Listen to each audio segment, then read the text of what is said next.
Welcome to Bihar matters. आप सभी का स्वागत है। जी, सभी छात्रों को नमस्कार। तो आज के हमारे इस विशेष सेशन में हम अपने बिहार गवर्नमेंट एग्जाम सीरीज को आगे बढ़ा रहे हैं और आज का हमारा जो विषय है वो बीपीएससी, बीएसएससी, एसआई और टीचर एग्जाम्स के दृष्टिकोण से बहुत बहुत ही ज्यादा महत्वपूर्ण है। बिल्कुल, ये एक ऐसा टॉपिक है जिससे हर साल प्रीलिम्स और मेंस दोनों में सवाल बनते हैं। राइट। हम जब भी किसी एटलस या मैप को देखते हैं ना, तो नदियां आमतौर पे एक बहुत ही शांत, एक साफ सुथरी नीली लाइन की तरह दिखाई देती हैं। मतलब हमें लगता है कि ये नीली रेखा अपनी जगह पर ही रहेगी। हाँ, ये इंसानी फितरत है। हम मान लेते हैं कि नदी का रास्ता एक तय नियम है और हम उसके किनारे आराम से अपने शहर और गांव बसा सकते हैं। बिल्कुल। लेकिन जब हम बिहार के भूगोल की बात करते हैं, विशेष रूप से उत्तर बिहार की, तो वो जो साफ नीली रेखा है ना, वो अचानक से सारे नियम तोड़ देती है। सही कहा आपने। वो भूगोल के हर नियम को चुनौती देती है। जी, वो अपना रास्ता बदलती है, बहुत भयानक रूप से मिट्टी और बालू लेकर आती है। तो आज के इस डीप डाइव का हमारा मिशन यही है कि हम इस उग्र नदी यानी कोसी नदी प्रणाली को पूरी तरह से डिकोड करें। और ये सिर्फ एक नदी की कहानी नहीं है, ये एक पूरी भूवैज्ञानिक प्रक्रिया है जिसे छात्रों को वैज्ञानिक दृष्टिकोण से समझना होगा। राइट। हम इस सेशन में उन जटिल भौगोलिक शब्दों को भी डिकोड करेंगे जो एग्जाम्स के लिए सबसे ज्यादा स्कोरिंग है, जैसे कि एवल्यूशन और एग्रीडेशन।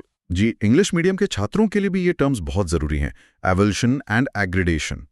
यहाँ से सीधे प्रश्न पूछे जाते हैं। बिल्कुल। तो सर, मेरा मानना है कि इस नदी के विनाशकारी स्वभाव को, जिसे हम बिहार का शोक या सॉरो ऑफ बिहार कहते हैं, उसे समझने के लिए हमें एकदम शुरुआत से शुरू करना चाहिए। इसकी शुरुआत कहाँ से होती है? देखिए, किसी भी नदी के वर्तमान व्यवहार को अगर समझना है ना, तो उसका कैचमेंट एरिया यानी जल ग्रहण क्षेत्र देखना बहुत जरूरी है। कोसी की कहानी बहुत ऊंचाई से शुरू होती है। मतलब तिब्बती पठार और नेपाल के हिमालयी क्षेत्र से, है ना? जी बिल्कुल, इसका मुख्य कैचमेंट एरिया वही है। और एक महत्वपूर्ण बात जो एग्जाम्स में अक्सर पूछी जाती है वो ये है कि यह कोई एक सामान्य जलधारा नहीं है। राइट। मैंने अपने नोट्स में देखा था कि इसे सप्तकोशी भी कहा जाता है। बिल्कुल सही। सप्तकोशी मतलब ये हिमालय की 7 अलग-अलग बेहद शक्तिशाली जलधाराओं से मिलकर बनती है। इनमें जो सबसे बड़ी सहायक नदी है वो है अरुण नदी। अरुण नदी।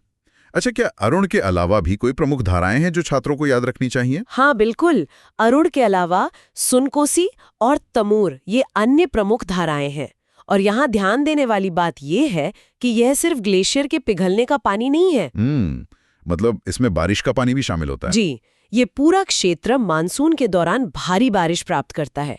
तो एक तरफ ऊंचे ग्लेशियरों का पानी और दूसरी तरफ मानसून की बारिश, दोनों मिलकर एक विशाल जलराशि तैयार करते हैं। अगर मैं छात्रों के लिए इसे थोड़ा विजुलाइज करूं, तो ये कुछ ऐसा है जैसे 7 अलग-अलग पानी के पाइप हैं जो नेपाल के बेहद ऊंचे और खड़े पहाड़ों से सीधे नीचे आ रहे हैं।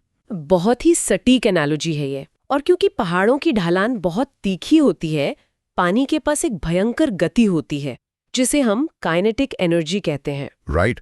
मतलब पानी एक भयंकर प्रेशर के साथ नीचे गिरता है। बिल्कुल। और जब पानी इतनी गति से नीचे आता है तो वो खाली हाथ नहीं आता।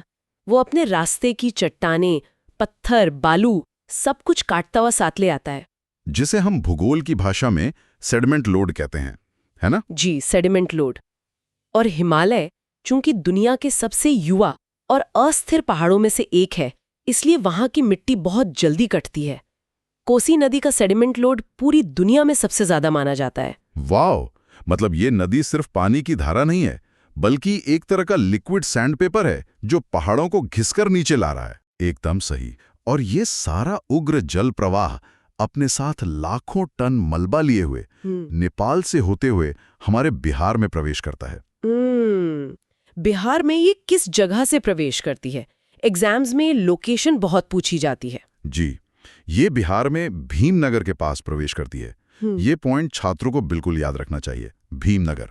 भीमनगर, राइट। और इसके बाद इसका सफर किन जिलों से होता है? भीमनगर से आगे बढ़ते हुए ये सुपौल, सहरसा, मधेपुरा और खगड़िया जिलों से होते हुए अंततः गंडा नदी में मिल जाती है। अच्छा, तो असली जो भौगोलिक बदलाव है वो भीमनगर के पास ही होता है, क्योंकि वहीं पर पहाड़ खत्म होते हैं और मैदानी इलाका शुरू होता है। बिल्कुल, भूगोल में इसे एक बहुत ही क्रिटिकल ट्रांजिशन माना जाता है। देखिए, पहाड़ों में ढलान थी तो पानी में वो सारा मलबा धकेलने की ताकत थी। राइट, क्योंकि ग्रेविटी मदद कर रही थी। जी, लेकिन जैसे ही कोसी नदी समतल मैदानों में उतरती है, ढलान अचानक से खत्म हो जाती है। पानी की जो गति बुलेट ट्रेन जैसी थी, वो अचानक धीमी पैसेंजर ट्रेन में बदल जाती है। और गति कम होने का सीधा असर उसकी उस मलबा ढोने की क्षमता पर पड़ता है, राइट? एकदम। इसे हम तकनीकी भाषा में कैरिंग कैपेसिटी कहते हैं। कैरिंग कैपेसिटी का कम होना। जब रफ्तार धीमी हो जाती है तो पानी उन भारी पत्थरों और गाद को आगे नहीं ले जा पाता। तो वो सारा का सारा मलबा वहीं मैदानों में जमा होने लगता है। जी, और ये जमाव इतना विशाल होता है कि ये एक विशेष संरचना बनाता है जिसे मेगा फैन कहा जाता है। कोसी मेगा फैन, ये टर्म एग्जाम्स के लिए बहुत हाई यील्ड है। तो क्या ये एक इनलैंड डेल्टा की तरह है? मतलब एक पंखे के आकार का रेत और मिट्टी का बहुत बड़ा ढेर? बिल्कुल, आप इसे इनलैंड डेल्टा ही कह सकती हैं।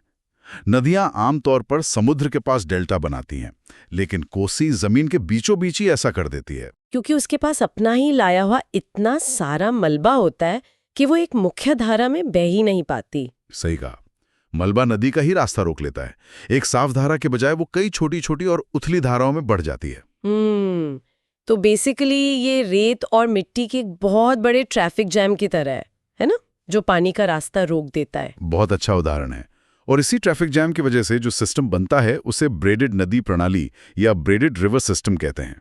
ब्रेडेड नदी? हाँ, मतलब जैसे बाल गुंथे हुए होते हैं, वैसे ही पानी और रेत आपस में उलझे रहते हैं। जी। और सोचिए, जब दक्षिण पश्चिम मानसून आता है तब क्या होता होगा? तब तो स्थिति पूरी तरह से नियंत्रण से बाहर हो जाती होगी, क्योंकि उन धाराओं में पहले से ही इतनी रेत है और अचानक करोड़ों लीटर अतिरिक्त पानी आ जाता है। बिल्कुल, पानी के पास जाने के लिए कोई गहरी खाई नहीं बचती, तो वो बस हर दिशा में फैल जाता है। इसीलिए इसे बिहार का शोक कहना कोई अतिशयोक्ति नहीं है। राइट। तो सब पानी और गाद के इसी ट्रैफिक जैम और रास्तों के बदलने की जो हम चर्चा कर रहे हैं, ये हमें आज के हमारे दो सबसे महत्वपूर्ण वैज्ञानिक कॉन्सेप्ट्स तक ले जाती है। जी, एवोल्यूशन और एग्रेडेशन। Evolution and aggradation. छात्रों को इन दोनों शब्दों का अंतर बिल्कुल स्पष्ट होना चाहिए। बिल्कुल। तो चलिए पहले एवोल्यूशन को डिकोड करते हैं। जब हम कहते हैं कि नदी रास्ता बदल रही है, तो इसका वैज्ञानिक मतलब क्या है? देखिए, नदियां जब धीरे धीरे खिसकती हैं तो उसे हम मिएंडरिंग कहते हैं। लेकिन एवोल्यूशन बहुत ही हिंसक और अचानक होने वाली प्रक्रिया है। मतलब नदी धीरे धीरे नहीं खिसक रही है? नहीं, बिल्कुल नहीं। एवोल्यूशन को मतलब है बहने वाले मुख्य चैनल में अचानक, अप्रत्याशित और बहुत बड़ा बदलाव आना। कोसी अपना पुराना रास्ता पूरी तरह से छोड़कर कई किलोमीटर दूर एक नया रास्ता बना लेती है। और ये दूरी कितनी बड़ी हो सकती है? मेरे ख्याल से ऐतिहासिक डेटा कुछ बहुत ही चौंकाने वाला है। जी, डेटा बताता है कि पिछले लगभग 250 वर्षों में कोसी नदी 120 किलोमीटर पश्चिम की ओर खिसक चुकी है। 120 किलोमीटर? ये तो ऐसा है जैसे पूरी की पूरी नदी किसी दूसरे शहर में ही शिफ्ट हो गई हो। बिल्कुल। जो गांव कल तक नदी से मीलों दूर सुरक्षित थे, वो अचानक खुद को नदी के बीचों बीच पा सकते हैं। ये तो बहुत ही डरावना है। और ये एवोल्यूशन हमारी दूसरी अवधारणा से कैसे जुड़ा है? मेरा मतलब है एग्रेडेशन से। बहुत गहरा संबंध है दोनों का। अगर एवोल्यूशन नदी के क्षैतिज या हॉरिजॉन्टल खिसकने की प्रक्रिया है, तो एग्रेडेशन उसके लंबवत या वर्टिकल ऊपर उठने की प्रक्रिया है। अच्छा, मतलब नदी का तल ऊपर उठ रहा है। जी, एग्रेडेशन का अर्थ है नदी के तल यानी रिवर बेड में लगातार गाद और बालू के जमा होने के कारण उसका स्तर ऊपर उठना। तो हर साल जो गाद आ रही है वो नदी के फर्श को लगातार ऊंचा कर रही है। अगर मैं इसे एक एनालॉजी से समझाऊं, मान लीजिए आपके पास एक बाथटब है। जी, बताइए। उस बाथटब में पानी आ रहा है, लेकिन पानी के साथ बहुत सारा कीचड़ भी आ रहा है। वो कीचड़ नीचे जमता जा रहा है। अब पानी बाहर न गिरे, इसके लिए आप बाथटब की दीवारों को ऊंचा करते जा रहे हैं। बहुत ही शानदार उदाहरण है ना? लेकिन कीचड़ आना तो बंद हुआ नहीं है। तो एक समय ऐसा आएगा जब बाथटब का जो बेस है वो आपके बाथरूम की जमीन से भी ऊपर हो जाएगा। एकदम सही।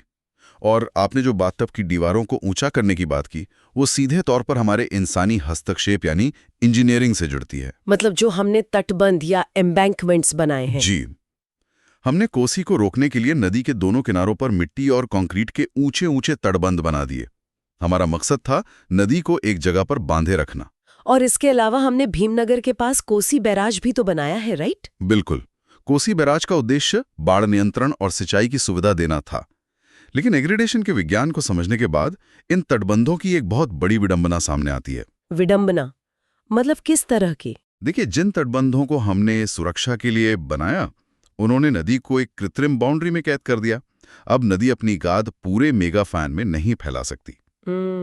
तो वो सारा का सारा मलबा उसी संकरे रास्ते में उन्हीं तटबंधों के बीच जमा हो रहा है। एकदम सही। नतीजा ये है कि उन तटबंधों के बीच कोसी नदी का तल आसपास के गांवों के स्तर से भी कई मीटर ऊपर उठ चुका है। वाओ! मतलब एक विशाल नदी लोगों के घरों की छतों से भी ऊपर बह रही है और उसे सिर्फ मिट्टी की एक दीवार ने रोक रखा है। जी, और ऐसी स्थिति में तटबंध टूटने का भयानक खतरा हमेशा बना रहता है। ये सिर्फ एक दुर्घटना नहीं है, ये एक टाइम बॉम्ब है। बिल्कुल, और हमने इसे अपनी आंखों के सामने घटते हुए देखा है।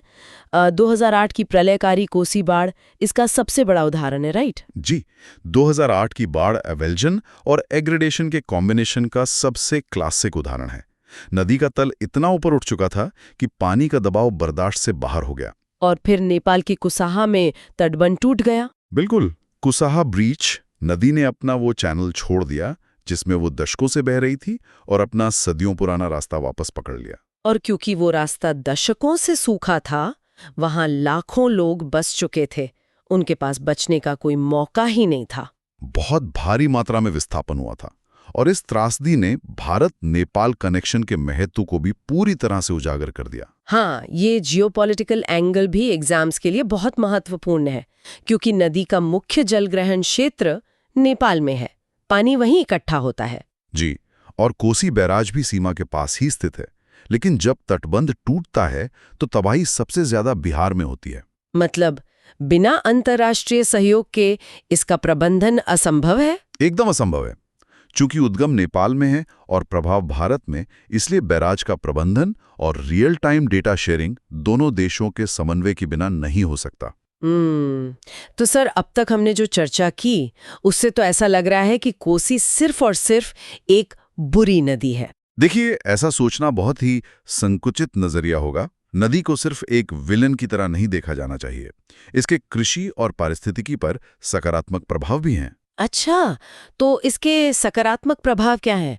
क्या बाढ़ अपने साथ कुछ उपजाऊ मिट्टी भी लाती है? बिल्कुल। बाढ़ का पानी अपने साथ जो गाद लाता है, उसमें बहुत ही उपजाऊ जलोढ़ मिट्टी होती है, जिसे हम फर्टाइल अलूवियम कहते हैं। ये प्राकृतिक उर्वरक का काम करती है। राइट। और मैंने पढ़ा है कि ये बड़े पैमाने पर ग्राउंड वाटर यानी भूजल को भी रिचार्ज करती है। जी, इसके अलावा कोसी के जो वेटलैंड्स हैं यानी आर्द्र भूमि, वो मत्स्य पालन और जैव विविधता के लिए बहुत महत्वपूर्ण हैं। लेकिन सर, इसके नकारात्मक प्रभाव भी तो हैं। जैसे जब बाढ़ का पानी उतरता है तो हमेशा उपजाऊ मिट्टी नहीं छोड़ता। सही कहा। कई बार वो अपने पीछे बालू की एक मोटी परत छोड़ जाता है। इसे सैंड कास्टिंग या बालू का जमाव कहते हैं। और ये सैंड कास्टिंग खेतों को पूरी तरह बंजर बना देती है ना? जी। इसके अलावा तटबंधों के कारण प्राकृतिक जल निकासी रुक गई है, जिससे वाटर लॉगिंग या जल भराव की एक बहुत बड़ी समस्या पैदा हो गई है। तो सरकार इसके समाधान के लिए क्या कर रही है? सरकार तटबंधों को मजबूत करने, बाढ़ पूर्वानुमान प्रणालियों को बेहतर बनाने और पूरे बेसिन के वैज्ञानिक प्रबंधन पर काम कर रही है। राइट। तो सर, आज की इस डीप डाइव का अगर हम एक रैपिड रिवीजन करें, विशेष रूप से हमारे प्रीलिम्स के छात्रों के लिए, तो इसके हाई यील्ड फैक्ट्स क्या होंगे? छात्रों को ये बिल्कुल याद रखना है कि कोसी एक हिमालयी ब्रेटेड नदी है। ये दुनिया का सबसे बड़ा मेगा फैन बनाती है। और एवेल्जन और एग्रेडेशन के कंसेप्ट्स? जी, एवेल्जन यानी नदी का 120 किलोमीटर पश्चिम की ओर खिसकना और एग्रेडेशन यानी नदी के तल का लगातार ऊपर उठना।